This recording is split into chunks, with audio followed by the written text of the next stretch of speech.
Risk எடுங்க லைஃப்ல. அதாவது ரெண்டு விதமான மக்கள் தான் இந்த உலகத்துல இருக்காங்க. One are followers and other leaders. Always try to be the leader. Take the risk. ஏன்னா லைஃப் ஒன்ஸ் தான், செத்தோம் முடிஞ்சு போச்சு. சோ ஒரு வயசான காலத்துல உட்காந்துட்டு ஒருவேளை நான் இப்படி பண்ணிருந்திருக்கலாமோ, இந்த ஒரு ப்ராசஸ் பண்ணிருந்திருக்கலாமோ அப்படிங்கிற மாதிரி உட்காந்து வருத்தப்படுறதை விட ரிஸ்க் எடுங்க, வாழ்க்கையில செய்யுங்க. வாழ்க வளம். ஒரு வீடு இருந்தா நீங்க செட்டில் ஒரு காலத்துல சொன்னா, ஒரு காலத்துல ஒரு வேலை இருந்தாலே நீங்க செட்டில்டு. ஒரு சொந்த வீடு இருந்தா செட்டில் அப்படின்னானுங்க.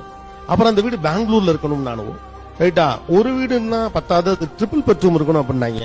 அதுக்கப்புறம் ஈசிஆர்ல ஒரு வீடு இருக்கணும் அப்படின்னாங்க. அப்புறம் மாமனார் வேற பணக்காரனா இருக்கனாங்க, பொண்ணு படிச்சதா இருக்கனாங்க, அழகா இருக்கணும்னாங்க, 2 குழந்தைன்னாங்க. எது செட்டில்? Nothing settle.